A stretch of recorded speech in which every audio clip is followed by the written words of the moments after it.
बहुत बहुत शुक्रिया। प्रभु आप लोगों को सलामत रखे, खुश रखे और आपको मुश्किलें दूर करे, क्योंकि आप पे भी बहुत आता हमारे मीडिया पे ज़बरदस्त था, तो कुछ लिख नहीं सकती, बोल नहीं सकती, ये दूर हो जाए। Thank you. चलो भाई लोगों, मेहता किधर गया? मेहता अभी सारे सलाम करें। आ जाओ। किधर गया बख्शी? मेहता साहब अजीत मेहता साहब ये नहीं मिलाओ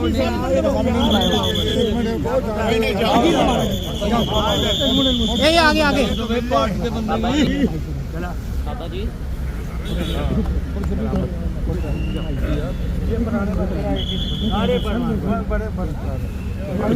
भाई इधरो ना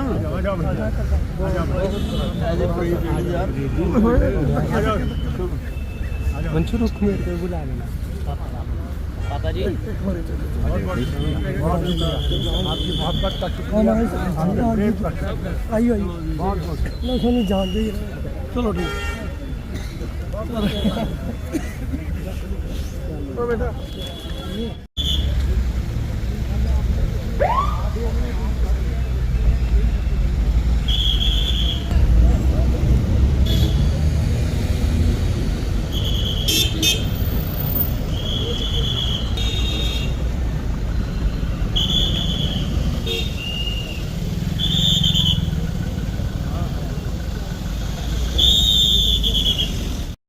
जो ऑपोजिशन थी वो सब बाहर है, इम्पोर्टेंट बिल्स पास हो रही हैं।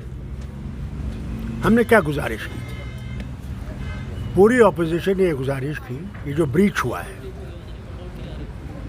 ये कैसे हुआ, क्यों हुआ और इसके पीछे कौन है।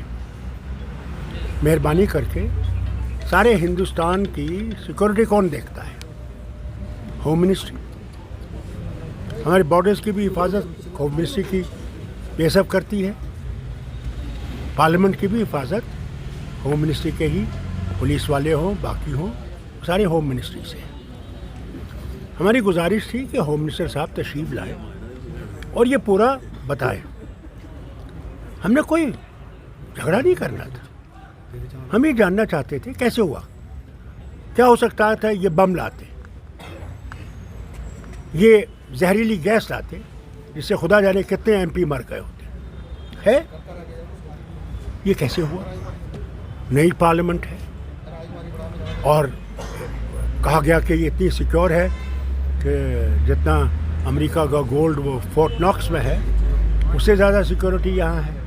उसके बाद भी ये दो लोग आते हैं, छलांग मारते हैं और बीजेपी को जो भी बुरा भला कहते हैं कि हमारी नौकरियाँ कहाँ हैं, हमारे घरों की हालत देखिए, हम लोग खाने के लिए तरसते हैं, पानी के लिए तरसते हैं, बिजली की फीस आसमान पर चढ़ रही है। तो आपने किया क्या हमारे लिए? उनका मकसद ये था, शुक्र करिए उनका मकसद ये नहीं था कि हमें किसी को मारना था।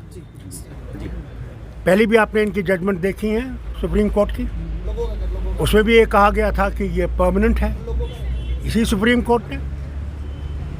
आज इन्हें ये कहा, आगे देखिए क्या होता है। वो कहते हैं इब्तिदाए इश्क है, रोता है क्या, आगे आगे देखिए होता है क्या।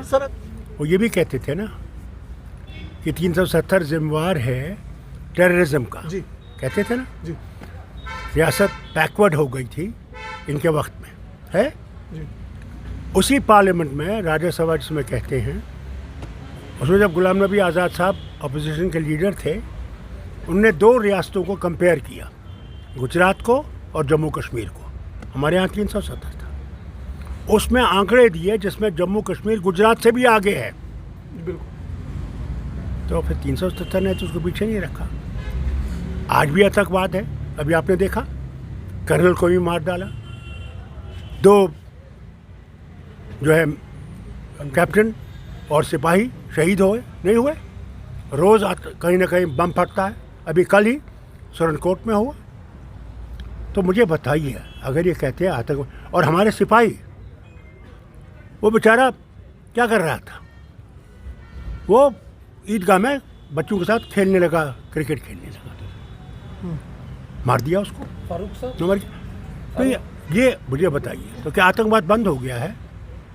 वो जो बेचारा वो CRPF भी और वो जो है वो पुलिस के DSP, जिसका बच्चा मेरे ख्याल से मुश्किल से कुछ महीने पैदा हुआ था, उसको गोली लगी।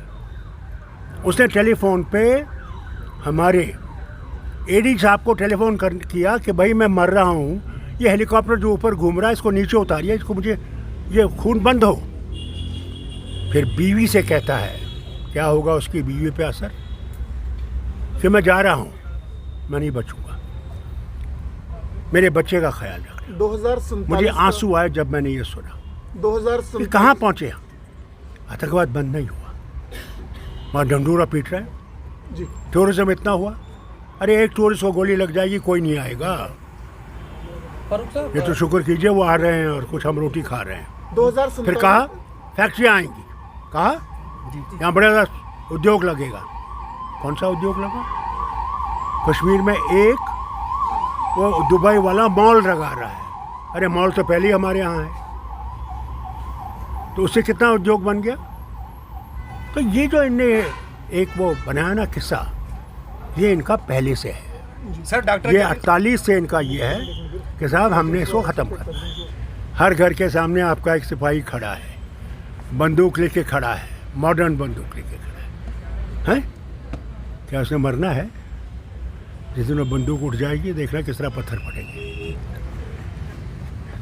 भैया लोग बहुत कुछ कहते हैं, जब अंग्रेज़ भी यहाँ 200 साल थे वो भी ये कहते थे हमने यही रहना है।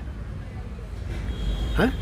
उस वक्त कौन जमात थी जिनने उसमें हिस्सा नहीं लिया इनको निकालने का? वो इन्हीं की तंजीमें थी जिन्होंने अंग्रेज़ों से कहा हम आपके गुलाम हैं, हम आपके साथी हैं। उस वक्त इंडियन नेशनल कांग्रेस के लोग थे जो खड़े हो गए। भगत सिंह था, वो 3 उठे और भारत को आज़ाद करने के लिए अपनी जान दी, फांसी पर चढ़ गए। सर तो क्या 2024 आप समझते हैं कि हर एक चीज़ परमानेंट है? अरे हम परमानेंट नहीं है इस दुनिया में। कौन ये कहते हैं परमानेंट? डॉक्टर साहब आ रहा है। राम सबका है, राम विश्व का राम है, वो हिंदुओं का राम नहीं है सिर्फ।